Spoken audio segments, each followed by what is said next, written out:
Thank you, Mr. Chairman, and I want to assure everyone here that we're voting, and that's why people are running in and out, that your testimony today is absolutely critical as we move forward with, I hope, a mutual goal, which is to stop unauthorized individuals from entering our country. I mean, I don't know how I can say it any more clearly, that is the job of a government, to secure their border. And I have been on the border at least 4 or 5 times. Once I went to El Paso. That was before I was a United States Senator, and I was encouraged to cross without an ID. I said, no way am I not taking my driver's license. And I don't think I exactly look like a Mexican national, so I was just waved in without even checking credentials when I crossed back. I was able to go to the border with Cindy McCain back to El Paso, saw the changes that they had made. It was a completely different border crossing from the border crossing that I was at 4 years before that. I had a chance to basically see the border crossing in McAllen. See the challenges that the personnel had there with children, unaccompanied minors basically coming to the border and surrendering. I think, the good people of McAllen, not just the federal officials, stepped up and provided services, and McAllen's to be commended for how they responded to that crisis.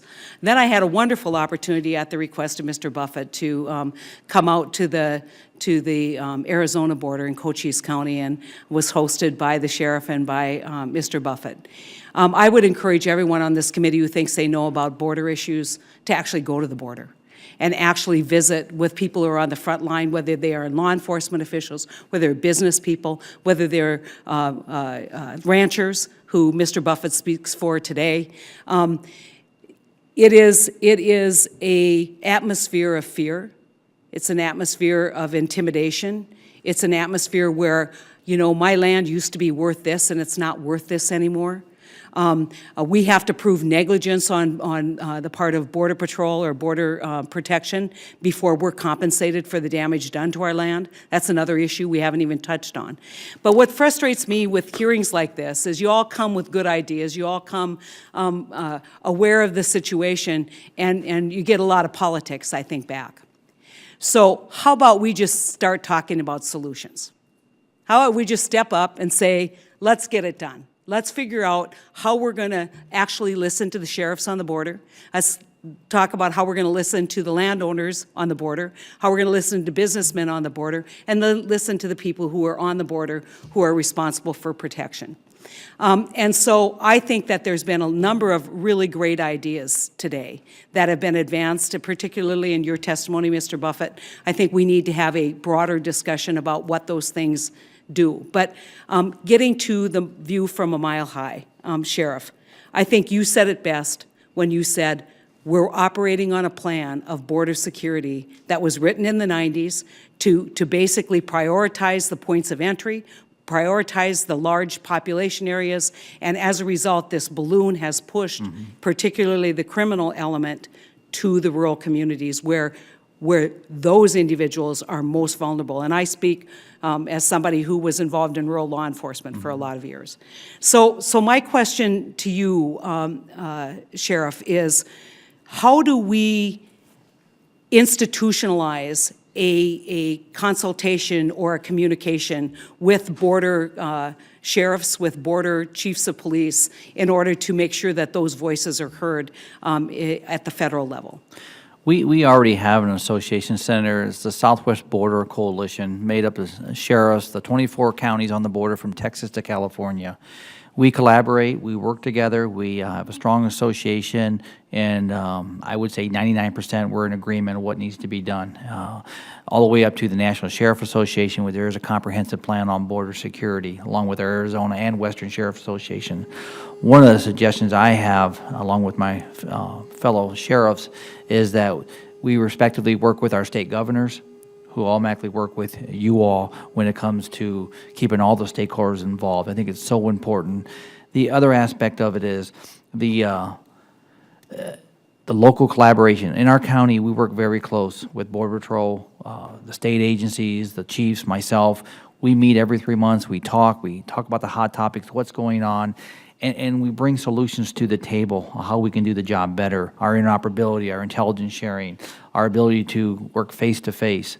And but once it seems to get out of beyond the walls of Cochise County, beyond the walls of the state of Arizona, it becomes very fuzzy and blurry and very complex. And I understand the complexity of this issue, don't get me wrong.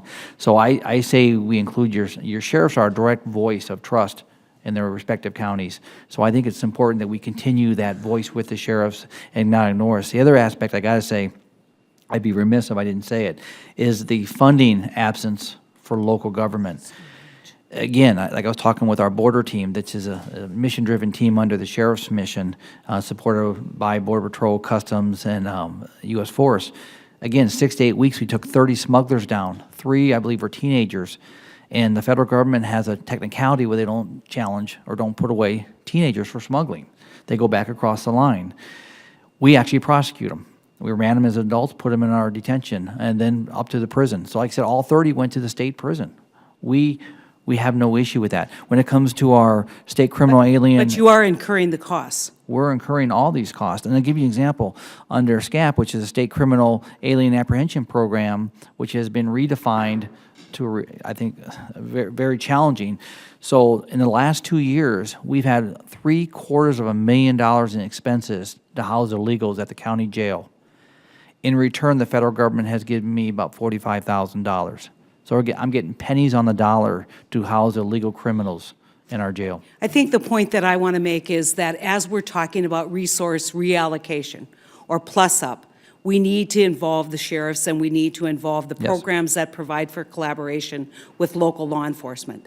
And I think that couldn't be more critical. Mr. Buffett, obviously I spent some time with ranchers and with various people on the border, and you have, I think, a very astute observations about how we can do better. And I think want to applaud you for the work that you're doing all up and down the border in terms of providing hope for some of those ranchers who haven't felt very hopeful in the past.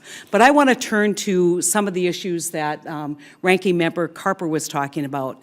You've been all over in some of the most war-torn, desperate places in the world, particularly in Africa and Central America. How would you evaluate today the security of Central America compared to other places you've been? Well, we spent a lot of time in the Democratic Republic of Congo, and other than when I'm probably in an active conflict area in those areas, I would say that Honduras, Guatemala, and El Salvador probably outrank most countries in Africa in terms of, it's a different kind of threat. I will say it's a very different kind of threat. But it's dangerous going to those countries. And people who live in those countries, and I don't think there's hardly anybody in this room, honestly, if they were going to speak frankly, would not say that if they were in those circumstances, living in those circumstances where kids are inducted at early ages into gangs, parents lose control of their families, they can't make a living that's adequate, they can't feed their kids. I don't think there's anybody in this room, if they're really going to be honest about it, who wouldn't say, I would try to go north as well.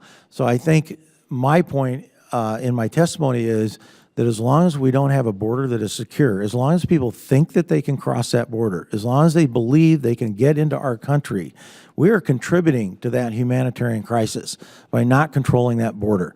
And I don't think it's always phrased that way, but I think it's important to phrase it that way because in the end, we're all human beings, whether we're senators or sheriffs or ranchers or whoever we are, we're all human beings, and we have to care about how our actions impact other people.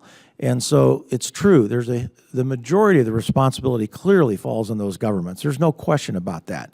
But if we use that as an excuse to ignore the problem or not help solve that problem, then in the end, we're going to continue to suffer in this country. There's no question about that.